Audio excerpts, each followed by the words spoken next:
Well, very rarely, though we endeavor to talk about things that matter to people living in Western Canada, people living across the country, very rarely do I think we take on subject matter that applies to literally everybody. But today, that's exactly what we're doing, is we're talking about healthcare. We're going to be talking about family doctors, finding a family doctor, getting in to see your family doctor, being referred to surgery or, heaven forbid, cancer care, and being placed on a wait list, knowing that there's services that you need to either change or save your life that you simply can't get when you need them. We're going to talk about some of the strains on the front lines. We'll talk about EMS wait times. We're going to talk about big picture management bloat and restructuring and the root causes of some of the ills of healthcare issues that we see province to territory to province across this country, including our home province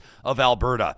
The president of the Alberta Medical Association, he's an ER doc out of Medicine Hat, Alberta. Dr. Paul Parks joins me in studio in 30 seconds. First, we want to let you know that this episode is happening with the presenting sponsorship of HRO Training, where they help you prioritize a culture where safety in your organization is intrinsic, not an afterthought. You know, the safety industry is in crisis. We've been highlighting that here on the show. 3 million workers every year are dying from occupational injuries or work-related diseases globally. Well, there's a webinar we want to invite you to participate in.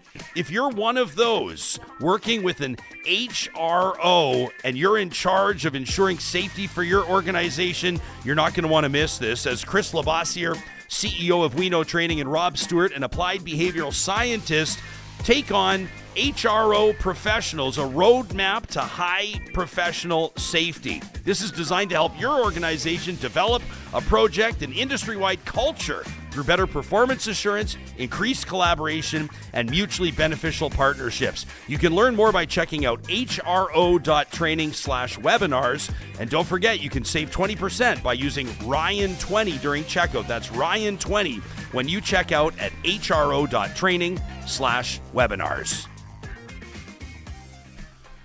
Talking about staying safe, saving lives, keeping people from passing away. I'm not trying to be cute on some lame sort of a segue, but as we welcome Dr. Paul Parks, president of the Alberta Medical Association, that's your wheelhouse. That's what you do. That's what I imagine called you to this profession, along with the thousands of other physicians that we see across this country. Welcome back to the show. It's nice to have you in studio. Well, it's nice to be here in studio. I like the plants too. Nice touch here. Yeah, I love thank it. Yeah. you. You know they're real. You get that? I see. Yeah, we water them. We what's the word called when you tend to them? See, you've got a caring and nurturing side of yourself too. There, try to. We try to, and I think that live plants can tell you something about yourself, can remind you things.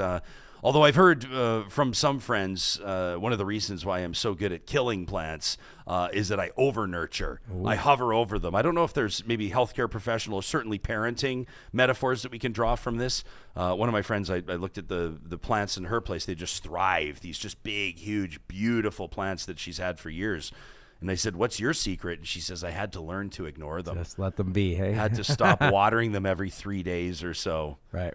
Thanks for making the trip up from Medicine Hat to be here in studio. Yeah, of course. You step out of the ER for a few days to take care of some of the administrative business. We're going to talk about a million things today. I'm grateful to have you here. What does the president of the Alberta Medical Association do? You're still doing rounds in the ER. Yeah, still working. I wish I could have scaled my shift back a little, my number of shifts back a bit, but I'm probably still at least 2/3 like clinical full time because we're pretty short everywhere across the province for emerge docs. So been a busy year, but definitely still in the trenches. On the emerge side, it's kind of a nice tie-in for the president, as the president seeing the whole profession is in the emerge side in the trenches. We see the whole healthcare system. We see what works, what's not working, and we're really kind of the safety net. So if something isn't working in the healthcare system, you can't get a family doc, for example. We'll go to emerge. Say you can't get access to cancer care, you end up in the emerge. Surgical care, you end up in the emerge. So we see we like to, the way we put it, we see the sins of the system where it's not working. We see it, and then we kind of have to try to temporize, and then step into this role as the president, try to work with the healthcare leaders in the government to try to fix the big system stuff so it doesn't keep happening. Is that part of what you're doing up here in Edmonton, in the capital city? Yeah, up here for meetings with actually got the AMA board meeting tomorrow and the next day, and then meeting with the government and minister and trying to kind of connect for sure, yeah. What sort of changes have you seen in the ER? What your tenure as president, what is it, a 2-year term? Yeah, it's 3. You do a year of president-elect president, and then 1 year as president, and then another year as past president. So you're in the role for 3 years, kind of, but leading it for 1, yeah. Is the system more strained now than a year ago or when you started, or are we just talking about it more? What have you noticed? I mean, what do you see on the front line? Oh, well, hands down, the system's as bad as it's ever been. So, I mean, I've been doing this in Alberta for over 25 years now. We've had our struggles. We had some difficulties in the late 2000s. There's a lot of news around access block. We started to improve things, started doing a lot of big improvements through the 2010s. And then honestly, things started to kind of turn a corner late 2019, even before the pandemic. And then the pandemic just pushed everything over a cliff. And now, honestly, talking to myself, my colleagues, everyone across the province, on all fronts, we've never seen the healthcare system like it is now, and we desperately need to act and intervene now, or we'll get to these kind of places where it gets even harder and harder to dig out. And so that's why I'm here to chat about this. Let's let Albertans understand. You said, this is something that impacts everyone. I guarantee you, there's every Albertan at some point is going to be impacted by their health. Their loved ones will, or them, and they're going to need. And I think Albertans think the healthcare system is going to be there for them when they need it. And now we're seeing more and more that because of access block and access issues, it's not always there in a timely manner. And so we'll probably get into some deep, heavy things or some darker stuff. But I'll say, when you get into the system, you get some of the best care in the world. And I believe that, and I know it actually, objectively, when you get in, it's amazing care. It's the getting in is the struggles we're having now. There's no doubt about that, man. I mean, I've told stories. I remember, as a little kid, I never did rounds with my dad, but my dad was a family physician for a long time, and I remember he'd drop me off at the nurses' station as he'd make his rounds on a certain floor, and I just think it was hardwired into me to respect the hell out of nurses since I was 6 years old. And then later in life, when you encounter certain things, challenges as an individual, as a family, from the nursing care, from the specialist care, from the whole way through, you see the professionalism on display. And knowing, I think that these professionals are working amid very challenging, very trying circumstances. In some cases, you might even call it adversarial circumstances. Absolutely. Really reiterates the value that they provide to Alberta. You say you say this is as bad as it's ever been. Sometimes I guess we open the show with a bit of a downer, but why don't we do kind of an audit right now? When you say it's as bad as it's ever been, are we talking about everything from wait times in Emerge to wait times for cancer care, surgeries, people trying to find family docs, the politics of it all, the reorg that's been underway now for since December 23, when Alberta's Premier Danielle Smith lived up to that campaign promise. She said she was going to blow it up, and she did, and she is doing it as we speak. Your assessment of when you say it's as bad as it's ever been, where do we start? So everything you just listed, yes, all those things. So, I mean, those are all objectively the patient-oriented metrics of how we're doing in all those places you just outlined, worse than they've ever been, and the trends are all going in the wrong way. All of them. So, I mean, you could pick any of those topics to start. I think, if you want to leap off, one of the things you mentioned, the Premier's promise to restructure, right? So one of the things, there were things that we needed to do to change how the system's operating. But one of the key things we said is that if you take a really unstable system that's really in chaos and really having difficulty, and you decide to blow it up in the middle of that without stabilizing it, it's caused a lot of issues for us on the front line. So you pick a topic. Where do you want to start? I mean, access to primary care, that's a foundation right now as an example. And we're not just kind of blowing smoke to say that, family physicians in primary care are the foundation. They truly are. Right now, if you have 800,000 Albertans don't have meaningful access they don't have any access to a family physician, and then you take X number of other Albertans that have one but can't get in a timely manner because they're so overworked and overstressed. What that means then is you get delays to diagnosis of care. You get, simple things that they could easily easily manage on a daily basis in a timely manner have to go to Emerge and wait 12, 16 hours to see me. Even the problem there is like some Albertans say, you know what, I don't need a family doc because I can just go into Emerge, but then I can't even hand you back to a family doc. You got high blood pressure, I can start you on meds, I can diagnose that, but we got to get you back to a family doc so they can manage that chronically long term.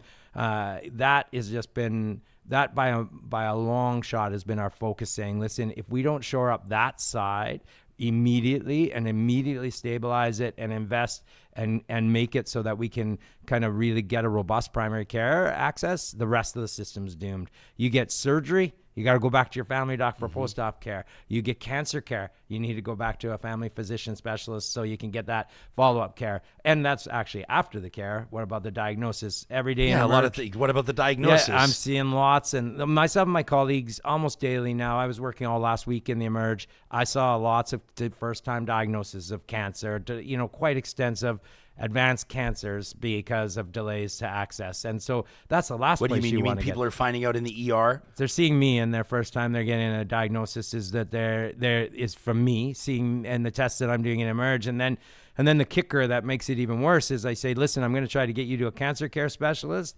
as fast as I can so we can start your treatment, get a diagnosis. What type of cancer is it? Is it going to respond to the chemotherapy or radiation? What do you need? And I start to set that up. And in our province, that can take 10 to 16 to 18 weeks after seeing me before you see a cancer specialist. Yeah. So we got to act. Imagine you've been told, I don't know, you don't need me to explain this to you, but imagine you've been told that you've got cancer in your system. And even the person with the least amount of knowledge understands that that is a disease that left untreated can grow and spread and be aggressive as hell. And imagine you can't even, despite your best efforts, despite every factor you can control, which are very few factors in this circumstance, you can't even see someone while this disease ravages your body and grows for 4 or 5 months. Yeah, I mean, it's unfathomable. It is. Like, you're sitting at home just waiting, right? And you're hoping, and it can be you or a loved one. We all know this. We all know somebody's had cancer. So you think about that, just sitting and waiting. And as I said, I let off, like, when you get into our cancer care specialist, what's one of the troubles that is causing long delays to get in our cancer specialists is that A, we don't have enough of them. So we have to get more and recruit more. But B, they are seeing more people with cancer and more complicated cancers, but they're doing an amazing job. They're keeping you alive. You used to get diagnosis of melanoma that would be a death sentence in about a year. People are living 10, 15, 20 years on the treatments we're doing now. And so they have to see them repeatedly. They have to go see them more. So that even adds to the burden that we need more of those cancer specialists. So that's an example of, I just, to put it back to the patient, I can't imagine what it's like to, be told you likely have cancer from someone you've never met before, like myself. You don't have a relationship with me. It's not like you've seen me years in, years out as your primary care provider, and that shock, and then to go home and nothing, and to wait and nothing and wait, and even that, to get access to be able to find out, okay, well, when is the appointment going to be? Like, just give me a concrete time. When's it going to be? And you don't have that definitively. It's tough. So, and like I said, I feel like right off the lead, I'm outlining all these negative and bad things that are challenges in the system, but we have solutions. We've been providing different solutions on different fronts to the government that are saying, listen, we have to invest here, do this, and we're working with them, but we have to act. So, I mean, outlining what the problems are is a first start for sure, but we have solutions. Nobody's expecting sunshine and lollipops from you. Yeah. But your passion is obvious. I love it. You obviously care a great deal about what you do. Johnny, you and I haven't checked in for a while. How did you and I were kind of walking a similar path, trying to find family doctors at the same time, and I was running into some roadblocks. I finally found a guy that came highly recommended, and then, so did I. Yeah, and then I heard back, and he was leaving his practice. Yeah. Where are you at? Right? Did you have, like, because we were using these. There's like a web service that can help you find a family doc. Yeah. Did you end up finding one? I did, but it's very, very far from my home, and it's very, it took about I would say 3 to 5 months to get in. And there were a few that I was going to go see, and then eventually, and now I was talking to someone else, one of your friends who was in here the other day. It's great. I have a family doc. He's good, whatever. But that's good. The comfortability is kind of gone. The guy I used to see here for years and years retired, and I just felt like getting back into it. It was just a long time. And if I had something wrong with me, I'm fine. I wanted to get a checkup. But if I had something wrong with me 3 to 5 months ago, again, it would have been a nightmare to wait 5 months to hear anything no kidding. from If the you doctor, can find right? someone, Yeah. and then like, you know, just, I mean, I know that this is a luxury. And not everybody experiences this, but I remember even just growing up seeing it in my dad's practice, and then my own experience as well, is like that relationship. I mean, maybe this is panacea type stuff. Maybe this isn't how it works anymore, but the idea of a family doctor, I know a lot of them don't do obstetrics anymore because there's just so many demands on their time. But in theory, there were family doctors that would you know, basically, you know, be someone's doc through their teenage years, see them rear children of their own, maybe in some cases deliver those children, and then those kids would come up in the practice, and the family doctor knows the family history, the family doctor. I mean, there's just such a beautiful connection there. There's such a beautiful relationship.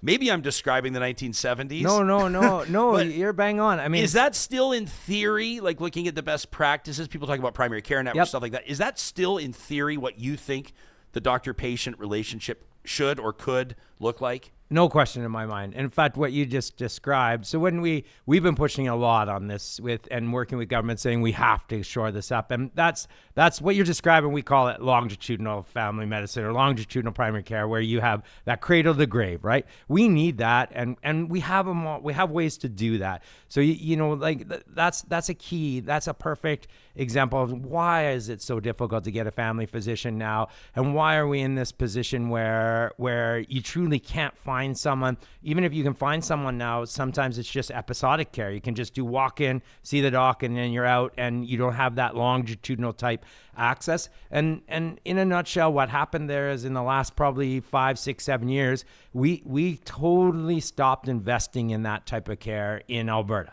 to the point where now, and this is what's really important Albertans have to understand, is those family docs that you're talking about out there, everything in their office, it's a small business. They're running a small business. Even if they put a little Band-Aid on you in their office, they paid for that. They pay for that out of what they're billing the government to see patients. And what happened over time is the government stopped investing and increasing that fee and the way that incenting longitudinal care, and it went to just episodic. That's why people, it would drive Albertans crazy, is if you have 3 problems, you have to come in 3 different times, because the only way the doc could actually be able to make money, it had to be 3 separate visits. Totally. Because there was no way to incent them to do the longitudinal, take care of it all, get the nurse or the nurse practitioner that's in the office to take care of some of the other stuff. The doc doesn't have to see you. There was no funding model for that. And then, you know, what got even worse, end of 2019, 2020, Minister Shandro and the government before this, for some reason, they took it in their mind to actually go out all out on war on physicians, the whole profession. They tore up our contract, but what they did in addition, never happened in the history of Canada. They tore up a negotiated contract, said it's done, and then for whatever reason, and I'm still trying to figure this out 5 years later, is they decided to go head-on attack on family medicine and basically cut a whole bunch of codes that amounted to about a 20 to 30% pay cut on that longitudinal type care. These are billing codes. Billing codes, they just unilaterally cut them to the point where now fast forward to now. So that happened in 2020, unilaterally changed it. Government's changed. We haven't been able to correct it. And then come to the last year or so, we've been telling Albertans that the family medicine specialists are fleeing this province and all going because they cannot afford to keep the lights on in their office and pay their staff because the funding model hasn't kept up. And it's objectively, they can't even pay their rent and actually keep their business open with the way the funding model exists after those cuts that Minister Shandro did. And so we gave the government in last fall and said, listen, here, you got to stabilize, and here's the new primary care, comprehensive care model that we have that will incent longitudinal type of family medicine. Here it is. It's all done. It's ready to go. We just need the government to pull the trigger and invest in it. Say, listen, we need to shore up that primary care, because if we don't, more and more Albertans are going to be without out that kind of access. And I'll tell you right now, every province in this country is like paying a premium for family physicians. They are recruiting actively and saying, listen, if Alberta doesn't want you, we'll take you in a heartbeat. I remember it was a couple of years ago in Real Talk. I went on a big long rant because I saw, and I guess I have some insights there, aged insights, because I was like 20 when I was doing the job. So coming up on 30 years ago. But I used to do billing for my dad. Right. And so I understand a little bit of at least how it worked back then. Are you guys still use 03, 03, 03, Yeah, 04, so all and- those codes? So people that would know, like, it's like, well, at the time it was like $34 or $37 for an It's annual. still 37. Well, Still? not an annual. So these Okay, are the but a visits. doctor exam. But a doctor exam, maybe $60, maybe 30, something like $34 for every visit now. That a if they- family doctor still stuck. That's the same. Like you So pay more that's for a haircut now 100% than you do pay to more. get. Dude, you pay more for 2 extra value meals. It's so And so then out of that, though, but what I don't think people understand, and what I lost my mind about, what really bothered me about the health minister at the time, I think in bad faith, was presenting some salaries, some compensation Correct. for positions, but this is gross revenue of the clinic, right? Correct. So if somebody says this family doc, look at that family doctor in Lethbridge that took home $475,000 or $600,000 last year. That's like saying look at this restaurant, right? That had a gross annual revenue of $600,000. Not talking about food costs, not talking about operating costs, not talking about salaries, not talking about anything, right? Anything. This is not what the physician is. This is not the physician's T4. No, let me give you real examples. In Alberta, I've been going around talking to family physicians. So this is like objective, not making it up. Average family physician is billing $340,000 a year. So meaning that Gross. So that means that's what everything that comes in, they got to pay all their bills out of it. Most of the clinics I'm Plus seeing, staff. Yes. So if you look at, for example, just a quick, I went to one office. Their staff alone was $160,000. So take that off. Do the math quick. Then they add their rent and inflation and every cost that's gone up by 30%. So their overhead was over 60% in some of these places. And that's really high. But most of the overhead is 30 to 40%. So if you just cut that $340,000 in half, you're at about $170,000 just to pay your staff and your bills. And that's best case. That's lowest best case. And so we're talking about many family physicians in Alberta are taking home less than like $80,000 a year. And that's then How many years of school? So 9? they're like, well, depending, usually in the neighborhood of 10 to 11 for a family physician. And then there's no retirement benefits, no nothing at all related to that. Plus, add on top of it, they're on 24/7, responsible to check your labs at night, all the responsibility, all those things. It's truly not viable. So one of the things that got where it spiraled out of control is if you pictured a practice with 4 family docs and their overhead is split over all 4 of them, and call it 30%. As soon as one doc leaves that office and says, that's it, I'm beating it, I'm getting out of here, I'm going to BC, they're valuing us and paying us in a model where I can do longitudinal care. As soon as one leaves, then now all of a sudden that clinic has to split the same overhead with just 3 people. Then you have another one go, boom, your overhead's just doubled. I mean, everybody understands the math. This is supply and demand. And what happened and what escalated this in the last year or 2 is every province around us created models to incent longitudinal family medicine. They created BC, basically gave their physicians, almost family docs, about $100,000 to $150,000 increase to do the longitudinal type of family medicine that you talked about that Albertans would picture. They just, boom, said, we got to invest in it. Manitoba's done it even more. Saskatchewan's done more. We're behind. We're the only one that hasn't. We gave them that model. The government has it right now. The premier, the minister have it. They haven't made the investment. Have you costed it out? Yeah. So even in the neighborhood of this one right now, ballpark, this would cost upfront Albertans. And again, don't anybody quote me, hold me to the exact numbers. Everyone's going to quote you. Yeah, now of you say course. it on But, Real Talk. in a couple of $250 million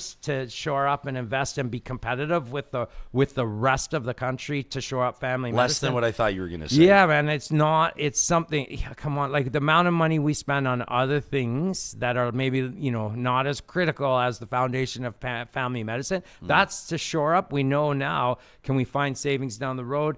It's such a difficult discussion. If we do primary care well, we'll save tons of money. You don't have to come into Emerge to see me. Every single primary care type complaint that goes into Emerge costs the system way more. Every delayed diagnosis that needs to be treated way down the road costs way more. It's a no-brainer that money up front will save the system so much money and make us attractive and be able to recruit and retain again for just primary care. And the government hasn't, and I don't think they disagree with us. I'm actually would love, the minister and premier now, I think share our concern, but to actually get the government to say, listen, you know what, we have to put that money in ASAP so that we can actually fix that piece and look at the other pieces. I'm not sure what's left for them to do it, really, to be honest. I'm glad you told us that we could have as long as we need with you, because I haven't even asked my first question yet. Well, I like when you listed off all the items that we got to talk about. I was like, we got super chat questions in the chat. We've got lots of stuff. Let's go at it. No kidding. I want to talk to you about the politics of this. We hear obviously critics of the government on this show. We just heard from the former president of the UCP talking about what she says are market improvements to EMS. I want to ask you about wait times. You see the ambulances coming into the ER in Medicine Hat. You hear from your members and your physicians across the province. I want to ask you about a million things. I really want to ask you about recruitment and retention. Let's do it. How easy is it? Like if Danielle Smith and the health minister copy just drop $250 million and say, let's do it. Are you getting new people coming in next month?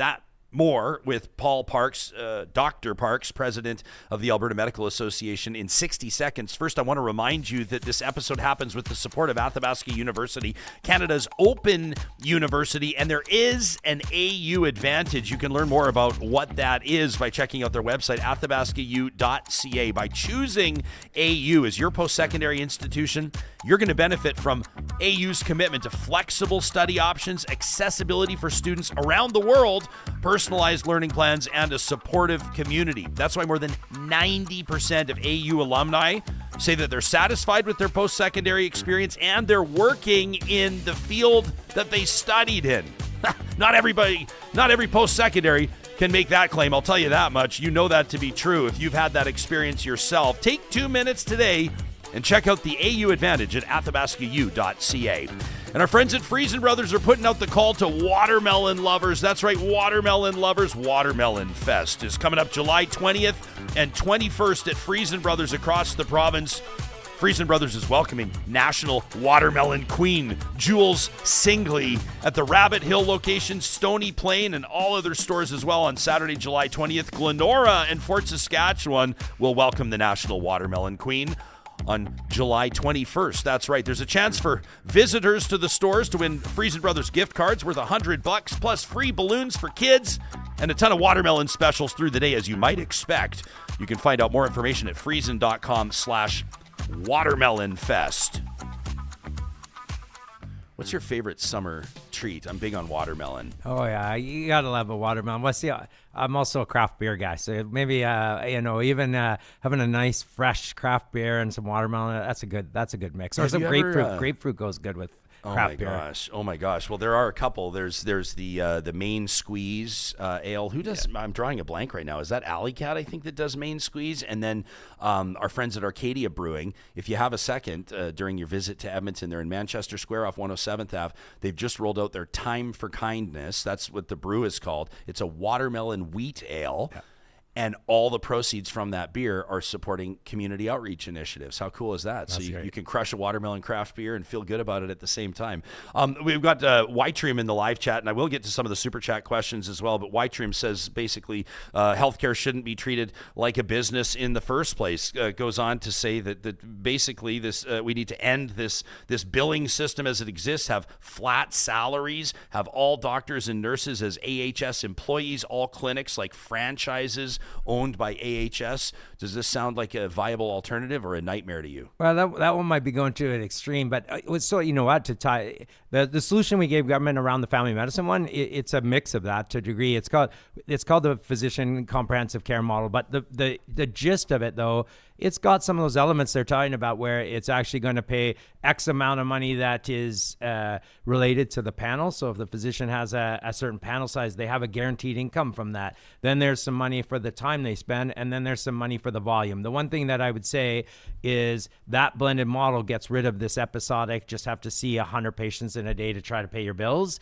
It allows you to spend more time with the more complex patients, but it also gives you, it wouldn't be salary based like that suggestion is, but it gives you an X amount of your income is based on how big your panel and how many patients you have and how complex they are. You have that kind of guaranteed income.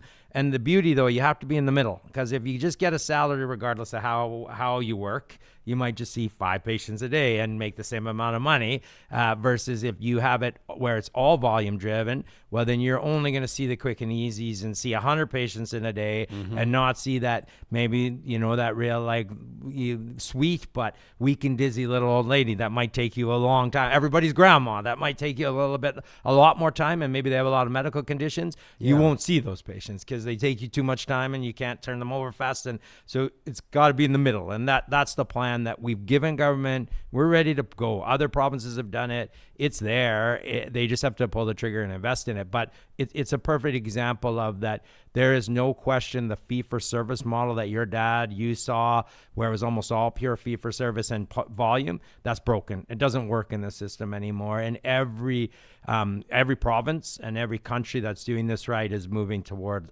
more to a blend, for sure. Okay. So you when we say family docs are fleeing the province, I mean, this is only anecdotal, but I can tell you that my doctor during COVID left. I won't say his name, but he was absolutely wonderful. He was in his 40s. We were of the same vintage. He was the exact kind of guy that we need in healthcare. He got me talking about a couple things. I'm going to give him credit on the mental health side that I had never spoken about before. To be real with you for a second, I cried my way through an appointment, did not expect that at all, and sat in my car after in the parking lot and realized how lucky I was to have that guy quarterbacking my healthcare. And then I got a letter in the mail, like all of his other patients, 6 months later, and he was out, and it was just such a gut punch. And I miss him. I miss him a lot. Yeah, I looked forward to my annual with him, to most of it, and I trusted him, and he was just the exact type of person that you need in healthcare. So that's anecdotal. That's one person's story, but I do know it to be true that doctors have been leaving. Big picture, wide scale, landscape-wise. Talk to us about how you stop that bleeding, and how do you start bringing people back? There's probably a bit of reputation management. There's probably, obviously, some business stuff that needs to happen, but is it doable? Can you go out and recruit 300 family doctors to come to a province over the course of a couple of years? Yeah, I mean, it'll be tough, but let me touch on, I just want to go back what you said about your family doc. Your experience, what you have, that's sincerely, honestly, what we want every Albertan to be able to have, is a family physician like that, and a team that you can trust, that you can, and that you can kind of work through those things with. I think we can get there. It's going to take time. There's no question. And all of Canada is struggling on the workforce side, so it's going to take some time. But I can guarantee you we won't get there if we don't take the leap and make the investment up front and stabilize family medicine now. In fact, all we'll do, your anecdote, multiply that by honestly, hundreds that I'm hearing and seeing every day. As I'm going through the province, my colleagues are telling me, listen, Paul, I'm making plans. I'm not renewing my lease in September if there isn't a new model. I'm going to go elsewhere, and they're heartbroken about it, Ryan. They're writing letters to their patients that they've known for years, saying, listen, we can't make it work here. We're going to have to leave, and we're going to have to, they feel like they're abandoning their patients, but they also feel like they have no other choice. Do we know where they're going? So many are going to BC because they leaped ahead. They really invested on the family medicine side. So but everywhere is calling, honestly. And so the answer, though, is that the only way we revert this, I do know there's a new premier, new government, but I got to say the legacy of the last government with Minister Chandro, we are still paying for that. For the last 5 years, there's been no doctors wanting to come to Alberta, because this was the land where essentially government's crazy. They hate docs. They tore up contracts. Nothing is stable. They don't respect you or value us in this province. We're still feeling that. So what do we have to do? And we've started to rebuild that relationship with, Minister LaGrange and the Premier, is we have to totally reverse that and say, listen, no, we're going to have the Alberta Advantage. Remember the good old Alberta Advantage days? We do not have it right now. So we need to say, no, listen, we value all of our healthcare workers. It's a supply and demand. The entire world's demanding healthcare workers. We're going to we need them. Everybody needs the supply. We're going to value them, and we're going to invest up front. So on the family medicine side, the absolute first step is leap in, build that longitudinal model that incents so they can actually have viable practices. You know what? And this all sounds pie in the sky. I'll tell you, last year was the last year and the year before, no family medicine residents. So these are doctors in training that graduate from med school. We have programs in Alberta where no one was matching to do the residency training in Alberta. But these are the future doctors coming out. They don't even want to train here because of the environment we are in. This is family hard to medicine. hear. This is hard to so hear. So this is the stuff that we are trying to combat now, to say we have solutions, though. We gave a solution on the PCCM that I truly will believe it'll change it'll be game changing for family medicine. We need the government to pull the trigger. And you know what? If there's any of the MLAs out there that are listening right now in the rural ridings, if you want to talk about emerge closures, you want to talk about Hinton, Cold Lake, all these different places that are in states of emergency because their emerges are closing, that all relies on family medicine and having that core of family medicine specialists out in the rural. The first places that are going to dry up and leave are rural. And then next is going to be urban. And so I'll tell you, we have to stop the bleeding now. Yeah, I mean, Hinton, I'll reference reporting by Lisa Johnson with the Canadian Press this just like a week and a half ago. Hinton's looking at paying $500,000 just to keep its remaining clinic open as it declares a health crisis. You grew up for a little bit of your life in Cold Lake, didn't you? I went to high school there. My dad in the Air Force, yeah. Yeah, so you know that community well, and obviously Cold Lake is seeing its struggles as well. And it's not limited to that. I mean, you talk to, this can be like, and whatever. Sometimes I stop myself from saying the most obvious things on the show, but like just to reiterate, that can be a kid that falls out of a tree and breaks their collarbone. It can be, a mother going into labor. This could be a senior citizen, an elderly fella that didn't listen to his family and he's still pushing his lawnmower at 90 years old and has a heart attack out on his acreage. These are situations that are very real. And when you start talking about the closure or crisis points for healthcare clinics, for hospitals, for ERs, for family medicine, for those clinics. And I mean, it's just like, it's something where obviously, you see red flags waving everywhere. Yep. And I think for a lot of people, that's why this is such a personal thing too. I know you know. Oh, absolutely. Last week we kicked a bit of a hornet's nest on the show. Didn't mean to, Johnny. We didn't even plan on talking about healthcare, but we started talking about surgery wait times, cancer care wait times, and what I'm seeing in my own personal life, what I'm seeing people do. Yeah. Second mortgage their house, cash in RSPs, cash in savings, do everything they can to go stateside, to go internationally, to get those surgeries, to get that cancer care. That's not what we want to see Albertans, what we want to see Canadians have to do because they're so desperate to try to change or save their own life. Yeah, well, and you did kick hornet's nest. I heard about it. I mean, it went around, but you're right. Like, so that's why I'm here talking to you. That's why I've been spending, I'll be straight up. I'd rather be working in the emerge I trained for a long time to be emerge doc. I'd rather be in the emerge saving lives and helping people, to take a couple years off to try to advocate and, do the political stuff. I'm here talking about this because I think we can improve it. So what you're talking about, that fairness piece around the most important thing about this is I think you said life's not fair, and I get it. Life's not fair at all, but that's the whole reason why we should be working collectively to try to make it more fair for everybody. And I think we have solutions where what you hit on the head is anybody in Alberta can think for themselves or their loved ones about that unpredictable, unscheduled, after hours bad thing that happens. Everybody expects that the healthcare system will be there for them or their loved ones when that happens. Kid falls out of the tree and, breaks their arm really bad and in horrendous pain. Do you want your 10-year-old driving 180 kilometers to the first emerge to be able to get some pain meds? No. But I mean, even more life-threatening now, we things like appendicitis in the city of Calgary. You can go into the foothills and be diagnosed by one of my colleagues with appendicitis, and that hospital can't do your surgery at the Foothills Medical Center because they don't have the team and they're on diversion, and you have to wait for an ambulance. Let's talk EMS wait times that we're going to come. You have to pull an ambulance off the street that's supposed to respond to new crises and new emergencies. You got to pull them off to take you to another hospital with your appendicitis because right now, that kind of life-saving after-hours unscheduled care, it's tenuous right now, and Albertans deserve this. So we have fixes, though. We gave an acute care stabilization plan to government. We have solutions. We're not just here squawking and complaining, but we need to shore that up to make that life-saving care more fair for all Albertans, and strongly believe we can do that. Okay, so grab those headphones right there next to your knee and put them on for a second. Just over a week ago, we talked to former president of the United Conservative Party, Cynthia Moore, out of Calgary, It was on July 9th, that episode, if people want to check it out. And we talked about a whole bunch of different things and this government's performance, her assessment of it. Obviously, she's supportive of this government.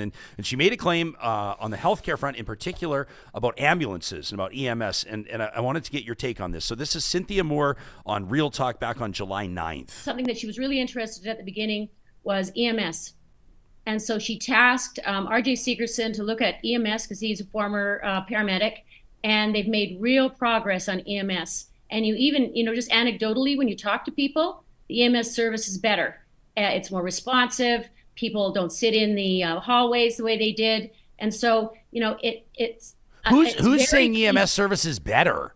Well, when you look at the stats of EMS services, the response times are much better, much better. And see, this is the thing, getting positive information.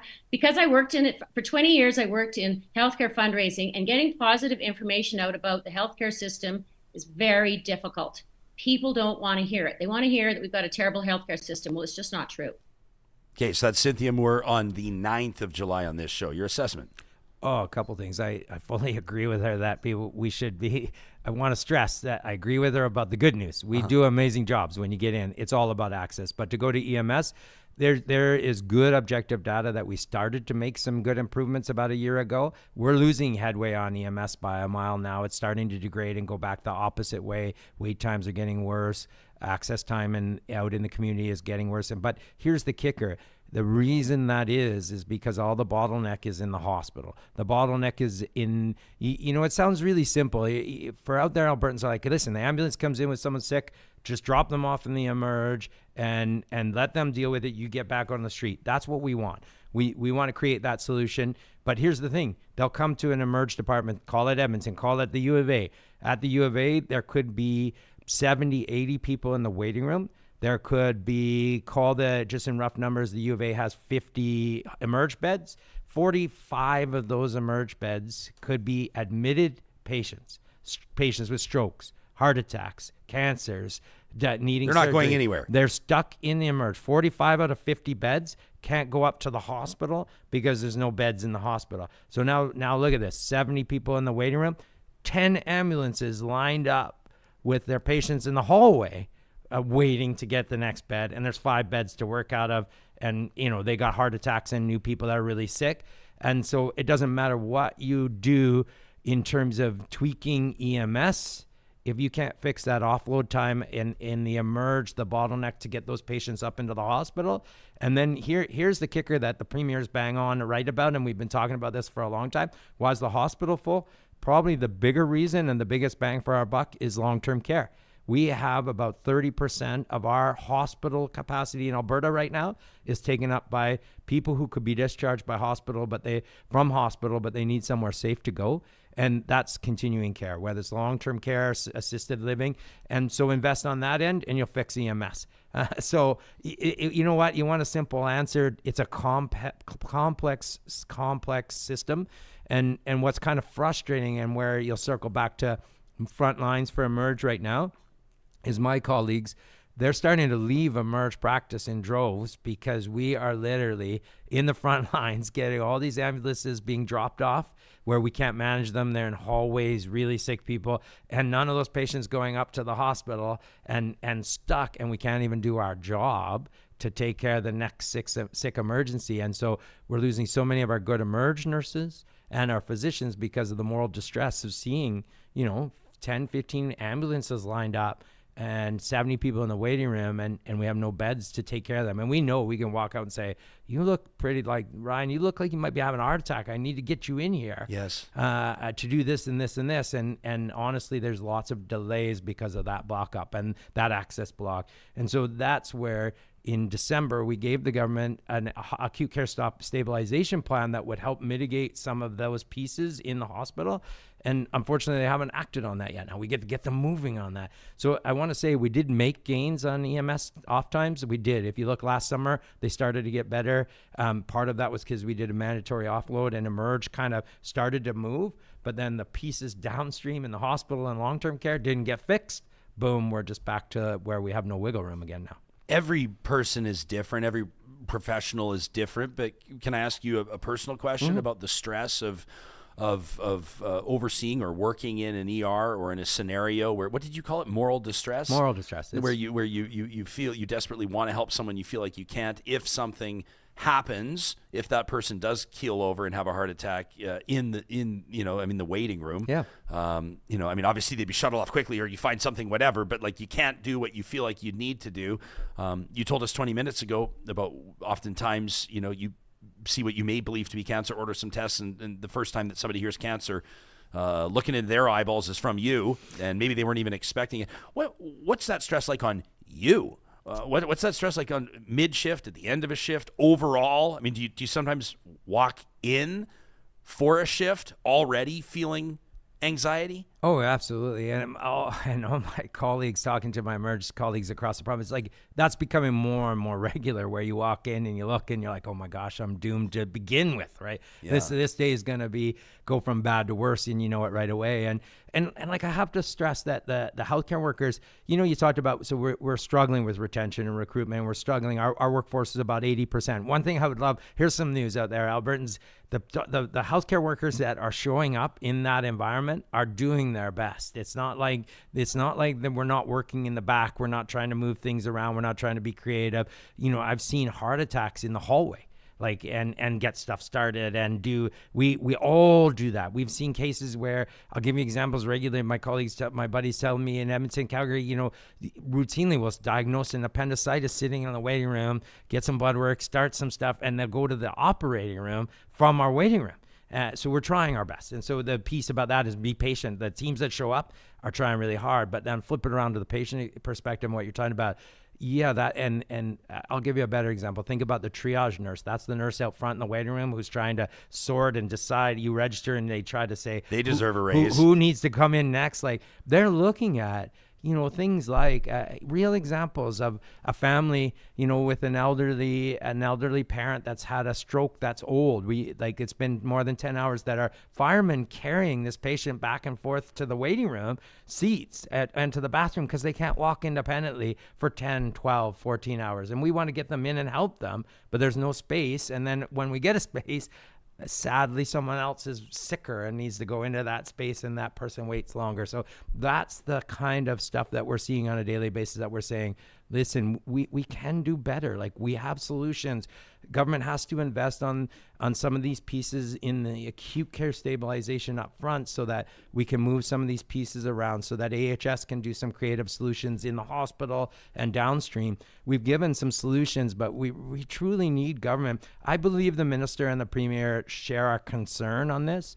I'm just worried they're not sharing our urgency at this point, because we need them to act. Like, and what circle back to what you asked me is, yes, we're losing really good emerge nurses, really good emerge physicians. And I'm just giving you the lens from emerge. The same things happen in the hospital. If you think about a ward that should only have 30 patients, routinely they have 45 patients or 40, like I'm giving examples, but and they have 80% staff. So the staff that are up there are like truly madly treading water, trying to do way more with less, and we just keep burning them out. So we have to fix that retention piece by stabilizing that right away up front. It's we always want to be optimistic. The show tries to find a balance of optimism and realism. Yeah. And I think that's a good place to be. But listening to you, and this is not an insult, but it just almost feels hopeless and helpless. It almost like, don't answer this yet. I want to ask you if you truly do. I mean, I know you're telling us you have the solutions. I know you're telling us that you have the plan. I know you're saying that the onus is on government to act. This government has said in the numbers, it is accurate to state that this government is spending more on health than any previous Alberta government. People will say, well, you got to look at where they're spending, and you got to look at Alberta's population increase and everything. But the fact of the matter is, that part is true. So I want to ask you about spending. I want to ask you about the priorities of the government. I want to get into that kind of stuff. Plus, into the live chat, we've got some really great questions, and we're not ignoring you, Real Talkers. We just got a lot to get to with the president of the Alberta Medical Association. This is Paul Parks. Why don't we just take a second to get out to the mountains? Does that sound pretty good? Every single Wednesday, courtesy of our friends at Tourism Jasper, we have a chance to step away, remind ourselves, and sometimes learn a little bit more about what lies in wait in one of the crown jewels of this great nation, that is Jasper National Park. And this week, we want to talk to you about Jasper's newest restaurant, a culinary destination you will want to include on your next visit. That is for sure. It's the Peacock Cork and Fork, bringing a set menu, guided wine pairings, and stunning views to Jasper's culinary landscape. If you're looking for maximum meal satisfaction with minimal decision making, the Peacock Cork and Fork takes diners on a drool-worthy 4-course tour of Canadian food and wines, also including grape selections from around the world, with intimate seating capacity and a personable host that'll guide you through the evening. This is a luxurious experience that elevates what would already be a delicious meal to something truly memorable. Every dish, a salad, a seafood starter, a meaty main course, and a decadent dessert is professionally paired with 1 or 2 glasses of wine. First seating goes at 5:30 p.m. That includes 5 wines. The second seating at 8 p.m. has 7 wines featured. The host will explain not only the origins and the tasting notes of each wine, but also get into the mechanics of the pairing. They'll help you understand why the food and wine work so well together. If you're looking for a tipple and a snack earlier in the day, their patio is open from noon until 9:30 at night with a tasting menu, charcuterie, cheese, mussels, local sourdough, and of course a fabulous wine list. Reservations are required for dinner. Most dietary limitations can be accommodated when noted in advance. No particular dress code, which I like. At this elevated but approachable spot, they invite you to come as you are. That could be hiking boots. That could be high heels. And after dinner, of course, we invite you to head over a few blocks over to Ursula, which is a Scotch tasting lounge. I absolutely love it there, with premium liquors, rustic charm, and live music events as well. The featured flight for July and August, a selection of 4 different Canadian rye whiskeys, all from Alberta distillers. You can learn more about the newest culinary hotspot, Peacock Cork and Fork, and make your own plan to visit the mountains by checking out jasper.travel. MyJasper Memories is presented weekly right here on Real Talk by our friends at Tourism Jasper. Have you heard about YouTube Super Chat? Do you know what this is? Yeah. So this is where people can kick a contribution towards the show, and not going to lie, it helps them get noticed here in the live chat, and so we appreciate that as well. But we've had a couple Real Talkers in the Super Chat today. Johnny, I feel like the messages disappeared off my screen. That's on me. But you want me to ramble them off? Yeah, can you read Ken's? There's one from Ken, and he's asking about, and I did a bit of Googling as best I can. Ken has a question about the Commonwealth Fund. Did you see that one? Ken was wondering if you have seen, I'll paraphrase his question, if you've seen the international health rankings on the Commonwealth Fund. Ken's question is curious Thanks, to hear whether Dr. Parks has seen the Commonwealth Fund's views on international rankings and how Alberta can use other systems for ideas, co-pays, education grants, etc. for service. Thanks, Johnny. So the earliest I could find was June of 2000. So this may be dated, but people can check out commonwealthfund.org. It sort of shows where Canada stacks up on healthcare delivery. It shows that we don't spend the most percentage of GDP. The U.S. does at about 17%. Canada's more around 10%. But kind of interesting to see, overall rankings on access to care, healthcare performance rankings. Norway, number 1, Netherlands, number 2, Australia, number 3, the UK, number 4, Germany, number 5, and then it goes on from there. New Zealand, 6, Sweden, 7, France, 8, Switzerland, 9. I mean, these are all fabulous places to live. Yeah. Let's keep our context. But Canada, 10th in the overall ranking here, the U.S. just behind us at 11th. Are there international models that you think, per Ken's question, that would serve us well to try to emulate or learn from? Well, absolutely. And I'm familiar with a lot of that, but the piece is a couple things. I would say right off, Canada's the best place to live. So it's just now we got to get the healthcare system better, right? But, I maybe it ties into a bit where the budget part that you're talking about as well.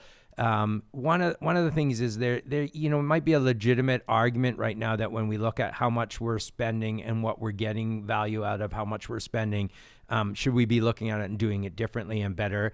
I think that's legit. Like, I think you led off before we went, is there enough money in the budget to be able to do what we're doing in the healthcare system? And what I would say too is that, the whole argument about we keep spending more money every year, that is true just because our population is booming, 200,000 new people. There's more utilization, there's more complexity, there's more technology costs more. There's lots of things that factor into why more money gets spent every year. But one of the things that I think really needs to be kind of really stressed is that there may be enough money in the budget right now, but it's not in the right spots. Well, let's get into this. Yeah. So this is the crux of the issue, because this government says, and it's not wrong, that it's spending more on health than any other government in Alberta's history. Right. Maybe not per capita, but bottom line, total amount. Where is it being misspent? Where could it be? I mean, you've talked about family docs. Yep. You've talked about that $250 million infusion. Where else? Where is it being misspent in your estimation? Yeah, so two pieces to that question. That one is that we're getting hard to get to the point of where we talk about where should we spend it better, because right now we're trying to put out crisis after crisis. So we're saying to the government, listen, let's do let's stabilize primary care. Let's stabilize the hospital, get that settled, and then let's look at where we spend our money better. And now on that side, some easy examples right off the get-go. One would be, as I mentioned, if we spend every dollar we spend in long-term care and continuing care outside of the hospital, it probably saves about 100 to 1. If you think about an example, someone's grandma or great grandmother falls, breaks their hip, lived independently. She's 90 years old, lived in her home, breaks her hip. After she has her surgery, she just cannot go home to her own home with all those stairs and all those things safely. So she can spend months in our hospitals, like 6 months. We have people that have spent years in our hospital. Maybe literally years. Not that example, but absolutely. Patients 18, 24 months. Those patients, if we could get them out downstream into continuing care and long-term care, there's no brainer. Absolutely could save money. Absolutely. So the $250 million that we just spent up front to stabilize primary care so they don't fall, don't have their stuff and have to come in the hospital, we'd immediately find it downstream. And there's other examples too. When you listed off all those countries, there's so much we could talk about. But so Canada already is the second highest private pay healthcare system in the world, next to the US. The problem is our private pays in a lot of the wrong spots. All those countries that you listed off, Norway, Denmark, that are better than us, well, what they do is they have the fundamentals taken care of. Education's free. Everybody has a job. Everybody has a house. So you want an example right now? The homelessness problem and houseless problem in Alberta, I see daily, my colleagues, us, we're spending thousands and thousands and hundreds of thousands of dollars on people with mental health and homelessness and a lot of these issues that they can't control, that if they were in an environment where they had a shelter over their head and had some social supports in the community, then we wouldn't be seeing them regularly in the emergency departments and we wouldn't have to admit them into hospitals. Those are examples where I want to cycle back, because we have lots of solutions and great ideas of how to spend the money better, but we're not even sitting down and discussing with the minister and Alberta Health where we can kind of save right now in a really concerted manner, because we're still trying to put out all the fires on let's invest and stabilize up front. Let's pull the trigger, stabilize on the acute care side, stabilize on family medicine. And then I personally committed. I said, I'll sit down with you. I'll work and give you ideas. You can bring in the experts and we'll find where we can save. Is there enough money in the budget? There may be, but let's get to that discussion. There was a question here, and I want to thank Kenzie. Kenzie contributing $5 to the YouTube super chat. Has a question about bringing back docs that were, and I don't have the question in front of me, Kenzie, I apologize to paraphrase, that essentially left because of vaccine mandates. Was that a thing? Was that a significant number of doctors and nurses? Was it a negligible number? Is that a thing today? No, I mean, well, there were some for sure, but I'll tell you the flip is, and again, I harp on it a little bit because I can't stress how critical it was. No question, when the government went to war with physicians in healthcare and Minister Shandro tore up our contract, I'll tell you that drove way more physicians out of this province and stopped any physicians coming in, like by 1,000-fold or 100-fold over anything vaccine related. So one of the things that I'll tell you is that we must create an environment now where in Alberta where we get rid of this rhetoric of that, the idea of, I truly believe most Albertans, like the vast majority, respect healthcare workers and value them. So I'm not just talking about physicians. I'm talking about nurses, any allied healthcare workers that are in there, doing like amazing work to help. I believe everybody respects them. And so we should have an environment where we truly value them and say, listen, Alberta's the place to come work. Alberta's the place where we used to be that in the late 2000s, and we were the pinnacle of the world of attracting the best of the best. And something changed, and we got to reverse that. Because right now what will happen is it's a vicious cycle. Who recruits into Alberta is the healthcare workers who are here right now that are drowning, and their colleagues call up and, hey, Paul, should we come to Emerge? Come work in Emerge in Alberta? And I'll be, well, maybe not yet. Things are pretty grim here, because of the environment we're in. We got to change that. We got to say, no, listen, this is the place to be. So right now, better example, I want all my primary care family specialists and rural generalists out there to say to anybody calling them, hey, what's it like? Can I do a viable longitudinal practice in family care in Alberta? And they're like, yeah, Paul, we're the best in the West. We're the best in Canada. This is the place to be. Come work here. Come set up practice here. And we can do that. We can, Ryan. And same thing for nursing. Same thing for all our allied healthcare workers. So we have to change that environment. That hangover from Minister Shandro and the previous government is still over our head, and the changes that they made are still existent. So we gotta reverse that, change it, and then I do believe this will be the place people want to come. I hope that you're right. I mean, this is it's a tough pill to swallow to hear this. We talk, we talk about in when we say we, I'm talking about on this Prairie province in particular. Everybody wants to believe that there is this Alberta advantage, and every time that you mention it, there are cynics, right? Like I've seen the comments in our YouTube episodes when we talk about the Alberta advantage, and people say that's not a thing. That's something that Alberta invented to sort of market itself, whatever the case may be. There are some advantages.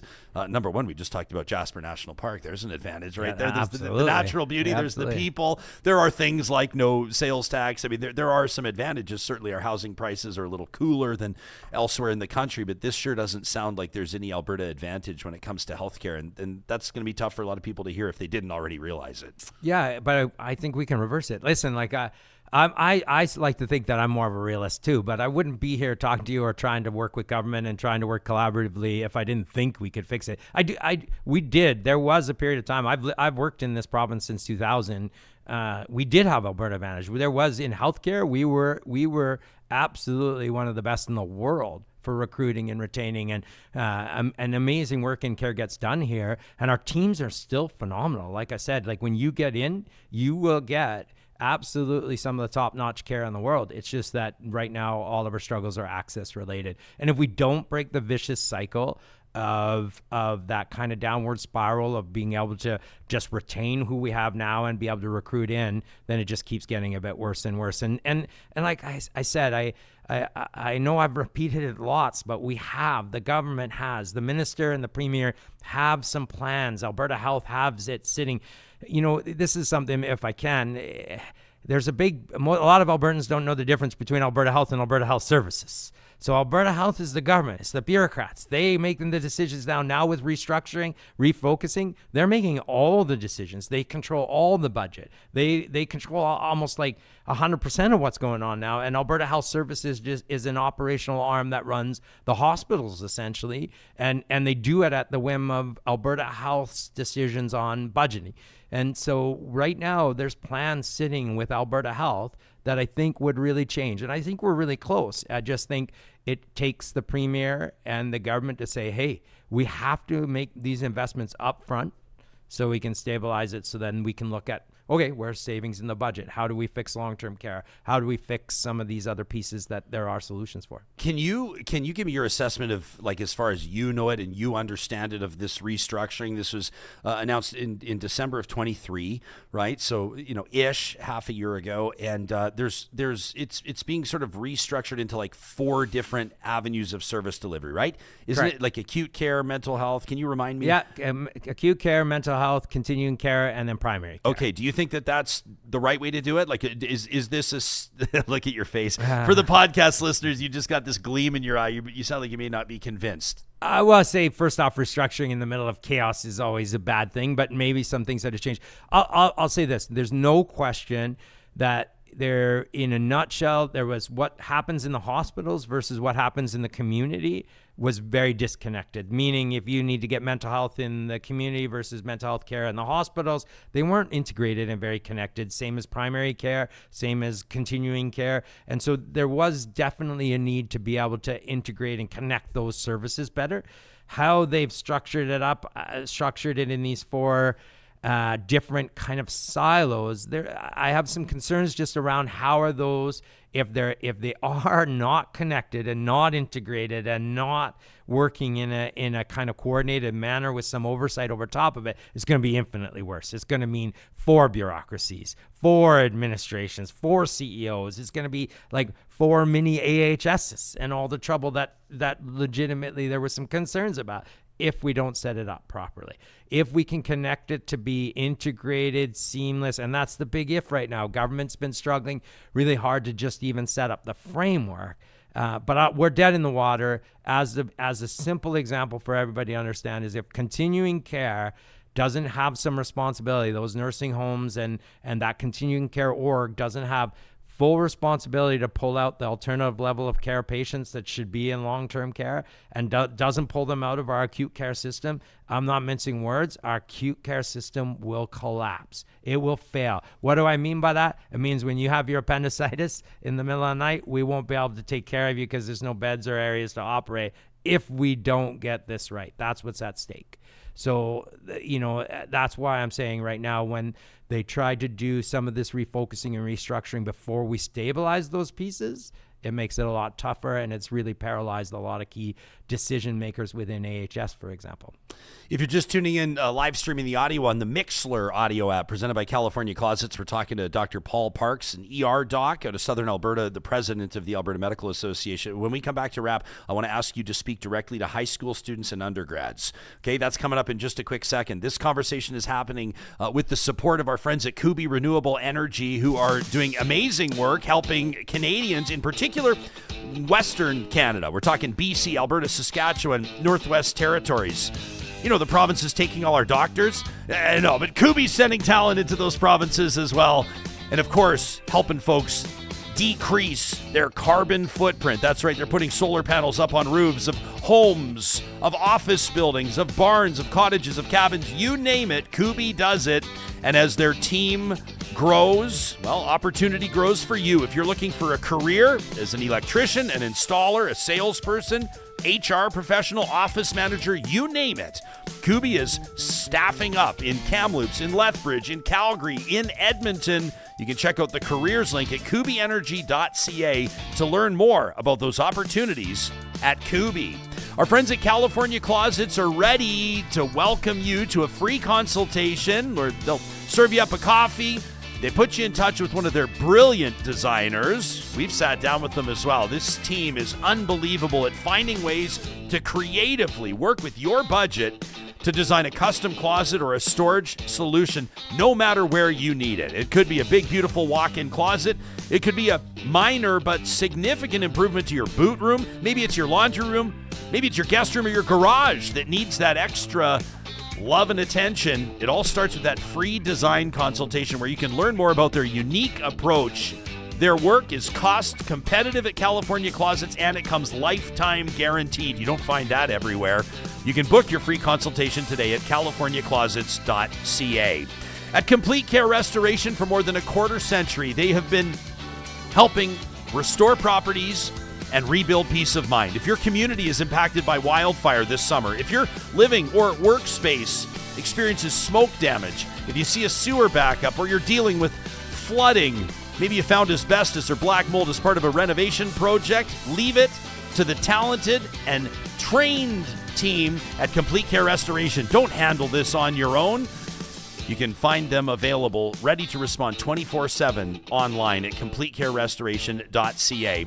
And before we get back to Dr. Parks, a quick shout out. I mean, you talk about important conversations about things like healthcare, like politics. Nobody's doing it in print like the team at Alberta Views. It's the magazine for engaged citizens. We encourage you to support them with an annual subscription. You can sign up at albertaviews.ca. And don't forget, with that promo code AVRJ, that's Alberta Views, Ryan Jesperson, they're going to knock 50% off the cost, $20 for 10 issues delivered directly to your door. That's AVRJ at albertaviews.ca.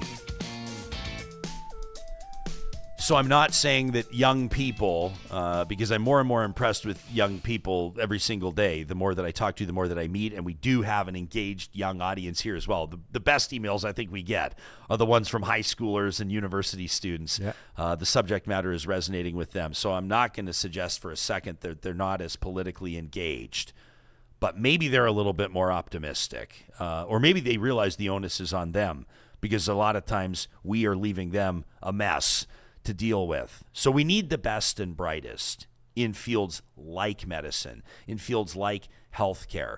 But if the youngest members of this listening audience and the youngest members of our society are seeing the doom and gloom, they're reading the headlines, they're seeing the strain on the healthcare system, they could not be blamed for asking themselves, why on earth would I take my talents into this profession? Why would I take my talents into this field? But we need homegrown talent, right? Yep. I mean, the recruiting is one thing, but developing talent and retaining it is another. What's your message to young Canadians, in particular, young people in Alberta that consider a career in medicine, but they see a lot of noise around it? What would you say to them? Yeah, I mean, I'm glad you brought that up, because I think about that's a hard piece in the job, because a lot of the focus is around what's not working or what are the negatives, right? And what are some of the negative impacts of the system not functioning perfectly. But I'll be honest, and it might sound a little kind of syrupy or that, but like, I love my job. I'm still doing it almost 25 years in now. Like, I actually get to make real difference in people's lives. Man, you're saving people's lives. I really am. So you know what? It's not. I joke, that when I didn't want to do Emerge because they have this beautiful, TV show that shows everything's life and death. No, not everything's life and death. A lot of what I do in the Emerge is bread and butter and simple. But even that, where someone's got some chest pain and they come in, I'm like, listen, this is muscle and it's not your heart, and they're so relieved, and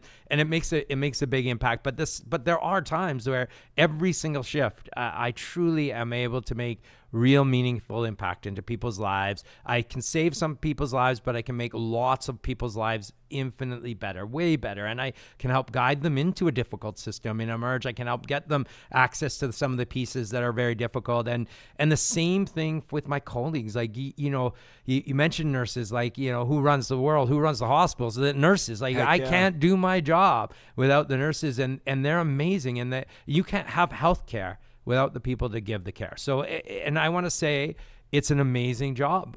If the system was working a bit more functionally too, you wouldn't have this moral distress, and you wouldn't have us talking regularly on and off around the difficulties that are existing. So I'll say out there to the kind of younger listeners out there, that the actual rewards still outweigh the negatives by a lot.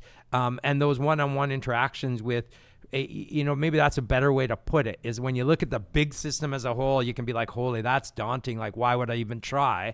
But when I go into my Emerge and I work a shift and I really I put my hands on human beings at some of their most difficult, trying times, and I have a real impact. I can comfort them and I can help them. That makes the job rewarding and worthwhile. And you are bang on.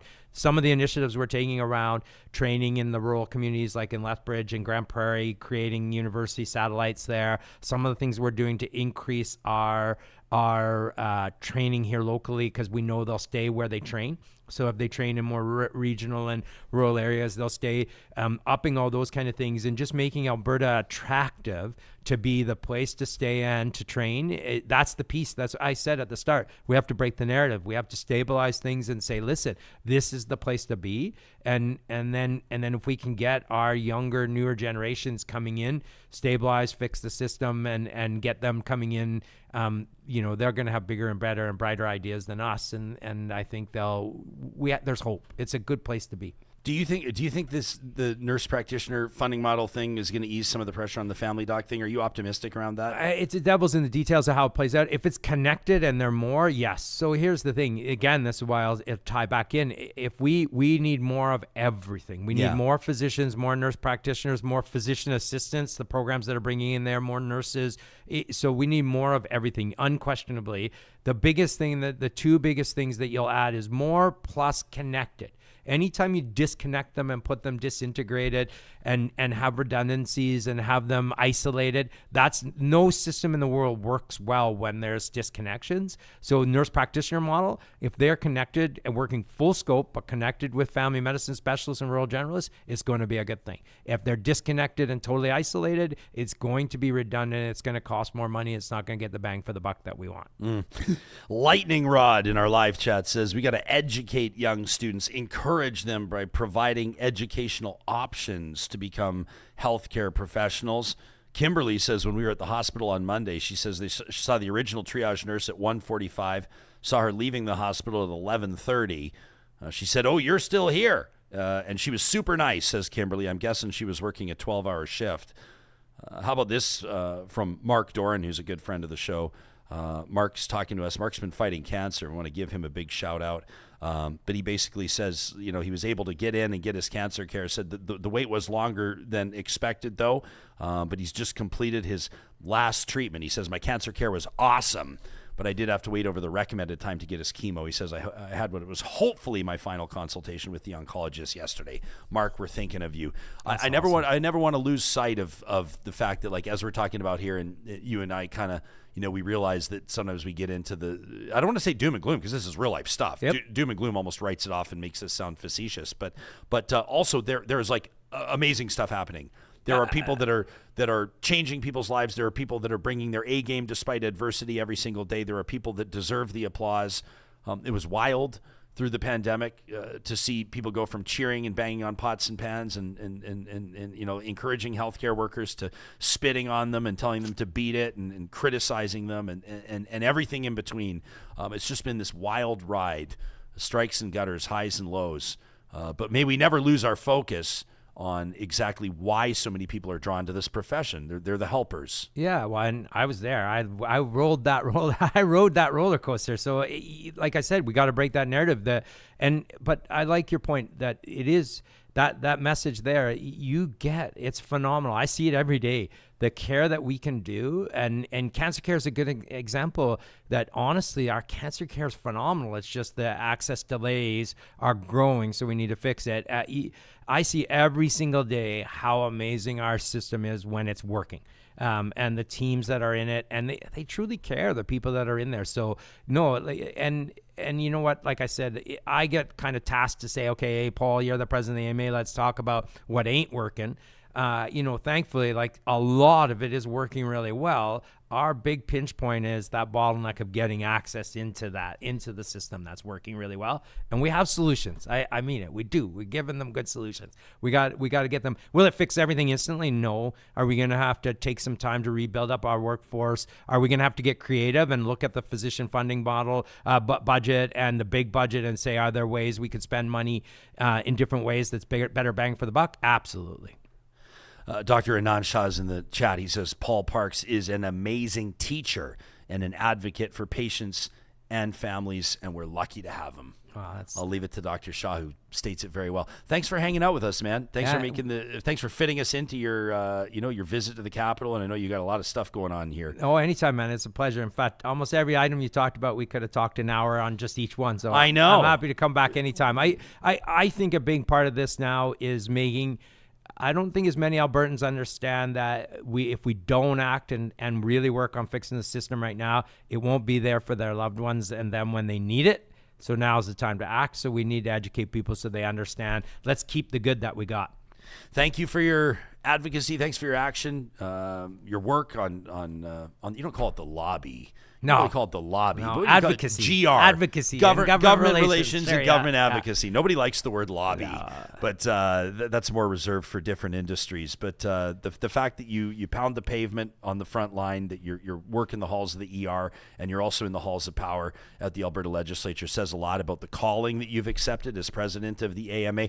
And I see that they've introduced the new president-elect on the website. People can learn more about, is it Dr. Wurzba? Wurzba, yeah. Dr. Brian, Wurzba. AlbertaDoctors.org is where you can learn more about the good work being done at the Alberta Medical Association. Their president right now, Dr. Paul Parks. Thanks, man. Thanks, Ryan. Thanks for doing Awesome. it. We appreciate it. Real Talkers, over to you. We want to know how this conversation has landed with you as this podcast drops. We know that we'll have an influx of emails, I'm sure, to talk at ryanjesperson.com. We want to hear your anecdotes. We want to hear your stories. We want to hear the challenges you've experienced with the healthcare system and the wins as well. Let's hand out a few bouquets. But if you really are feeling fired up over this, a reminder that every Friday, that's the last episode of every week, courtesy of our friends at the DQs of Northwest Edmonton and Sherwood Park, we present the Flamethrower with real emails to talk at ryanjesperson.com. As we wrap for the day, I want to thank those of you that participate every single morning in our YouTube live chat, including those super chat contributions. They go a long way. To our patrons, that's our Real Talk Patreon supporters that allow us to go above and beyond and improve the studio infrastructure and the offerings there. You can learn more under the Connect link at ryanjesperson.com. And a quick note, as we're talking healthcare, a reminder that applications right now are open for the Real Talk Julie Rohr Scholarship all the way through till August for students who've lost a parent to cancer. Details on our website.